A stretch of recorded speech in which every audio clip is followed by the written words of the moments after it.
Hey guys, what's up? Scott here, and I'm so excited to talk to you guys about Daredevil with the first two episodes of Daredevil Born Again having arrived. Those two episodes titled Heaven's Half Hour and Optics. And it's so cool that they brought the man without fear back into Hell's Kitchen with his long missed return into the MCU. Now, 7 years is a long time waiting for another season of Daredevil.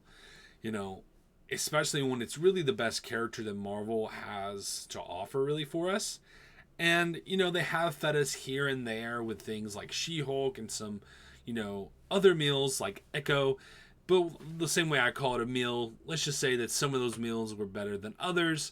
And it's really cool to finally see Daredevil and Kingpin back in a proper form with something like a Daredevil Season 4. Or, like they're calling it, Daredevil Born Again. Now, I think this is important to add that knowing that this season was also something completely different that we probably would not have wanted. They were going with a more comedic approach until a couple things. You had an intervention with Kevin Feige between Charlie Cox and Vincent D'Onofrio telling Kevin Feige, like, hey, this isn't working, we need a change. While also just some of the complications and some of the things going on with the strikes at the time, the writer's strike, the actor's strike, all these different strikes going on allowed an opportunity for them to just totally redo what the season was going to be and giving us something completely different. The original idea was this comedic comedy procedural type thing. They were going to give us 18 episodes, which seeing 18 episodes of Daredevil would have been pretty amazing. But I'm just happy that we're going to get some, what seems to be some pretty good quality 9-episode season this season. And maybe we'll get an 8-episode season next season. But I would rather have quality than 18 episodes of mush. And I think they worked really hard to try to give us the best they could. Now, I think it's important to address this since I believe my negative takes from this episode deal with being stuck with the footage from the past and them trying to make do with that footage the best they can. And so some of the negative things I have to actually say about these set of episodes, directly probably deal with the footage that was done in the past. And I'll just say this, praise God for the power of editing, right? So what do I think? Here's my main thoughts that I wrote down in my notes. Main thoughts? It's giving me so much of what I want, I can live with what I don't. And to me, it sets up perfectly. With the opening and the setting our characters at Josie's bar was a great way to set up where we are now and the new characters being brought into the season. Out of all the new characters that have been brought into this show, the ones that actually work for me the best are the ones that are in this bar during this scene in the very beginning of the show. Those are the ones that work for the best for me. And then I'll get into some of the other characters later. And what's a bummer is that during this, it really doesn't come without its loss. And man, it hurts. It hurts to even think about that our man Foggy is gone. Man. Because we had heard rumors about this, but seeing it actually happen and knowing Foggy is gone has me feeling conflicted. But the scene works, and it is sad to see a character like Foggy go. I never felt more conflicted seeing an awesome action scene and hearing Foggy's slowly dying heart. When that happened, it was just, you're watching it, and you're just hearing Daredevil, and he's fighting, and it's like, oh man, this is the action you want to see. But then just hearing that boom, boom, boom, boom, boom, boom, you're just like, oh no, Foggy, no! And when his heart stops pumping, things are forever changed, not just for Matt, but for this series as a whole. Not giving us what we want to happen, and we'll see by the end of the series if it needed to happen. And the long shot. We got to talk about the long shot. The long shot was fun, but I'm not saying it's the best. It's still an amazing, brutal fight that even when it comes to effects, gives us things that maybe the original series couldn't.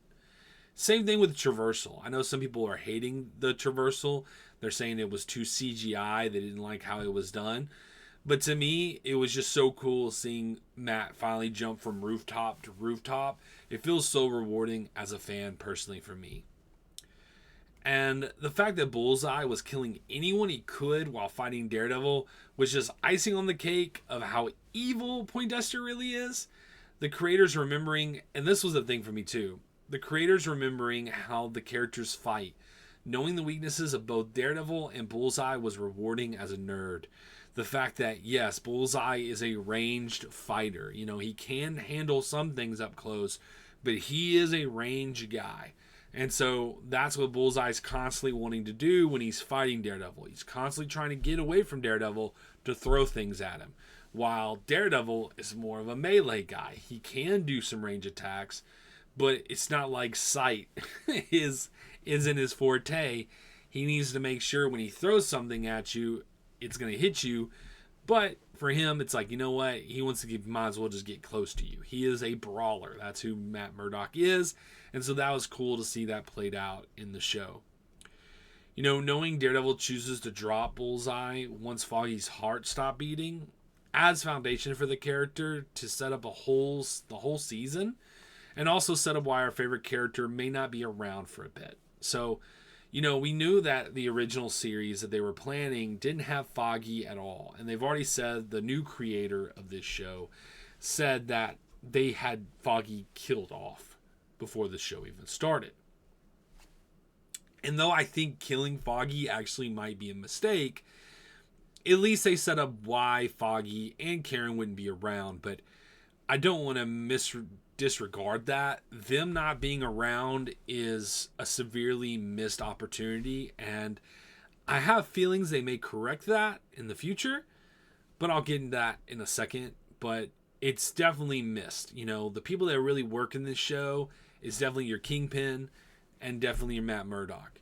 Those two characters really work, and certain other characters I feel like are missing a little bit, and just having that the ambience, the draw that Karen Page and Foggy have, I'm missing them. I'm missing them terribly in the show.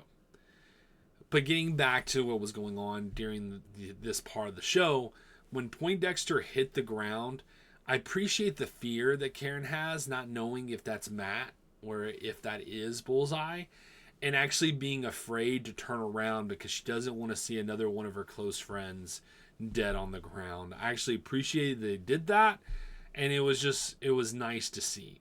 Also, I appreciate they allowed Karen to have a gun. Karen is, you may not like it, but Karen is a very 2A advocate type character. They set that up in the original series, and she's been that way ever since, so I'm actually really appreciative that Disney would allow this random character who's not a cop to go ahead and have a gun and practice her Second Amendment rights. Hoorah! But I thought that was cool for the character. I thought that was cool. So, now, we got to talk about Foggy. Is Foggy really dead? And if you're like me, you've seen a bunch of spoilers things, you know, right after you got done watching the show. There is a possibility that maybe his death is not totally to be believed, because there is a office number where it's the number, I guess, to the street. I don't believe it's their actual office number, but it's the number to the street by their office. And it's the number 468, which if you look up Daredevil 468, that is the issue where basically it shows that Foggy had faked his death. And so we're going to have to see how that plays out. But that was a pretty interesting thing that, you know, makes you wonder if he's going to come back. And I really hope he does. I don't know if it's going to make sense that he does. I mean, he's been gone for quite a long time. But if it turns out that he is back and he does come back from the dead, I will be happy, because I want Foggy and Karen. You know, the new chick is fine. Having Matt Murdock a part of a whole new lawyer business is fine. But that's not what I want. I want Foggy. I want a Nelson, Murdock, and Page lawyer company. Okay? I don't. That's what I want. So I need those people back. I need them back. And, you know, the whole reason that Karen leaves, it's kind of like, it's like, okay, you have to. it's one of those things, again, it's not something I like, but I think the creators of this show were given an ultimatum. Like, you're going to come in, you're going to fix the mess that's here, and you're going to have to make do with it. And you're going to have to make it make sense. And then they go, okay, let's try to make it make sense. And they have to have Karen gone for a while. I think that's clearly what was going on. But having her come back, they've already said that she's going to be coming back for season 2. So I'm okay with that, personally. It's like, fine, just I'm going to deal with it, and then we'll move on from there. Getting into Kingpin, we see that Vanessa, we see that Vanessa is now taking control of the organization for Kingpin. That Kingpin's been gone for a while, and so she's been taking care of the slack, I guess you would say. And I'm really happy they kept the same actress that played Vanessa originally. Like, again, I think they were going to recast her, and I think that would have been a mistake. And so I'm very happy they kept the original Vanessa around. And she does a really good job, and she makes it believable that these guys, these gang members, would respect her and follow her because she makes sure they get paid. And, she's more of a compromising figure. But doesn't matter how much they respect her, and doesn't matter how much they appreciate her for getting them their money. At the end of the day, Kingpin is Kingpin. And, he carries, this aura around him that people definitely recognize and understand. And he wants to be a king in another way. And I thought that was a good conversation between them two about how he wants to go a different direction. And he wants to, start a political movement and, pretty cool stuff. When it gets into his political party, I think everyone else is fine, but the Daniel Blake character is the one that I'm actually more intrigued by as a whole. I still don't think some of the scenes work there with some of it, but I think it's because, I think it's legitimately because that's some of the footage that they had to use from the original series. So, you do what you got to do with. But I do think the Daniel Blake character is going to be more interesting as time goes on in the future. So, I do want to bring this up, especially talking about the Daniel Blake character. Something that was just interesting for me is if you're a Sopranos fan, I'm not going to act like I've seen all of Sopranos. But the person that plays the son of Tony Soprano in the series used to be in the Daredevil movie. Was in the Daredevil movie, he was a bully in the Daredevil movie with Ben Affleck. And so it is kind of cool to see the actual actor from Sopranos, to see his actual son be a part of the series is just kind of this interesting thing that I just thought that I would share, that I just thought was really kind of cool, to be honest with you. But again, one of the things I've written in my notes was the issue of old show material. Some of the things with the old show to me is weak. The therapist is weak. A lot of the other elements are weak. Some of the things I'll talk about when we get into the Muse character coming up, I think is weak. But what can you do? And it's like, it's good enough. Like, it is good enough, but it's not comparable to the great writing of the original series. And so you're kind of weighing it in a kind of unfair way, I guess. But it's just so hard not to recognize it. It's blatant. It's blatantly like, the quality is just not at the same level, but it doesn't mean it's bad. We're talking about S-tier entertainment versus like B+ entertainment, which is still really solid. Matt's new love, again, like I said, don't really care for her. To me, when it comes to Matt having love, the magic sauce is in the old writing, and it's hurting with the new characters. If you want to give them love, give me Elektra, give me Karen Page, spice it up, give me Florence Pew Pew as Black Widow. But, this new therapist doesn't really do much for me personally. Now, talking about a scene with really good writing, and I feel like this was a newer scene for me personally. Maybe I'm wrong, but to me this was a better scene, and maybe this is just the quality of the actors, but Kingpin and Matt talking terms of war, I thought was kind of cool. And that's how I wrote it, was terms of war, because to me it was, if you go this way and I go this way, we start war. But if you stay here and I stay here, we're good. and we'll trust each other and see how things play out. And it seems that both are trying to agree to those terms and stick to those terms. So that's pretty fun to watch and enjoy. Enjoyed seeing those scenes. Like the scenes together, they're just so good. They're so good together. It's just so fun to watch. So, as we see, Kingpin does win the election. And, the Muse character is teased. And I'm kind of excited how they're going to play out with some of those things. I have to admit, I am concerned with some aspects of the Muse character. And I'll get into that in a little bit. But seeing Kingpin win, it's like, of course, it's like, of course he's going to win. And we don't know how to feel about it. Because some people are excited and some people aren't. But we don't know how that's going to really totally play out. And until we get into the second episode, which is where we get introduced to White Tiger. We don't know him to be White Tiger yet, but, it's clearly the White Tiger character. Which, I just want to say this, it's really sad that actor died of cancer. I did not know that until, I think I'd heard about it before. And then I was reminded when watching this show that he had passed away. So I just want to send condolences out to his family. I doubt they're watching this, but I do want to send condolences out to his family and just say that he did a really good job. And I really appreciated the work he did, in the series so far. I don't know the rest of what he's going to do as far as being an actor, but I have enjoyed what he's done so far. And the setup with him, the very beginning, where he's actually trying to help this person. And it turns out, even though he thought that he was fighting off muggers, it turns out that he was fighting off the corrupt police. I was actually kind of taken back by that at first. I didn't actually realize that. And it is kind of funny to me, especially with New York's issue with people trying to help each other out and take care of each other and getting punished for it. I just thought that commentary, I don't think that's what they were intending, but it was interesting to see nonetheless that basically getting punished for trying to be a good Samaritan. But when you're stopping the bad people, and it turns out the bad people are supposed to be your good Samaritans, or supposed to be your protectors, your police, that definitely sets up a trail of issues that are going to clearly come to pass throughout the whole show.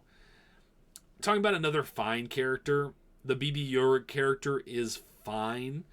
The quality of what Ben Urich was, that was the one thing back in the day when they killed Ben Urich. It's like, you knew they needed to do something that dramatic, but you didn't want to see Ben Urich go. And to see this young girl be BB Urich, it's like, okay, that's fine. Cool. And we'll see clearly like what her footage is the old footage. So I am curious to see what they have to do with her in the future and how her character will play out and see if they can make me more interested in her. But I do like the reactions between BB Urich and the other character, Daniel Blake. I do think those characters can work together very interestingly, and I'm kind of curious to see how that's going to play out. Personally, I kind of hate the way the Muse was presented. Now, it could be a little tricky thing where it's like there's that one character that's working under Kingpin and maybe he's actually Muse, but I don't believe that's the case. It's clearly the dude that looks like a crazy person that they presented to us. And so there's not much mystery there. I kind of wish they wouldn't have done that. I kind of wish that we wouldn't have never even seen Muse's face, or if we did, we had no idea it was Muse. But seeing this and knowing narrative storytelling, it's clearly Muse. And so I thought that was kind of lame, and I didn't really think that was needed when he was going and getting his book signed by the therapist. It just wasn't something that I really cared for. And something I actually need to give appreciation for the show for doing that's different than what some other shows tend to do is this show seems to have a little bit better verisimilitude when it comes to the balance of storytelling when it comes to dealing with police officers. And I really appreciate that because, something like Creature Commandos, one of the biggest negatives I have with Creature Commandos is how every single cop is incompetent. Every single cop is doing something stupid. And there's nobody... The events could still happen and still have maybe some of the cops or one of the cops be competent and be like, wait, what are you doing? Stop that. to me, that's just better writing, and it's more honest to what real life is like. And I appreciated the balance they had with, like, for example, the commissioner. He knows Kingpin can't be trusted. Like, he knows.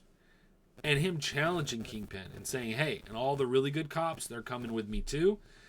Especially in New York. That's really interesting. You know, the sheriff or the commissioner, the main, you know, person over the police in New York, like, that person has power. You know, they have more power than your average sheriff, you know, in a local town. And so that was pretty cool to see him push back on Kingpin. But him pushing back on Kingpin is just that much enjoyable when Kingpin pushes back and shows that, you know what? I am going to control you, if you want me to or not. And, you know, he can control a lot of things. He can control the police, he can control his city, but the one thing he cannot do is control his wife.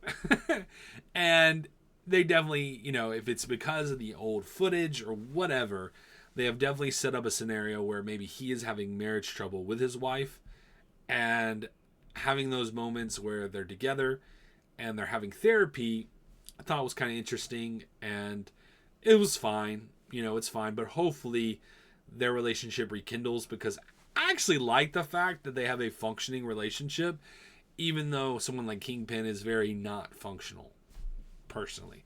But, you know, it's fun, and, you know, who would have thought? Who would have thunk it? You know, Kingpin is having therapy with the same exact therapist that Matt Murdock now is talking to.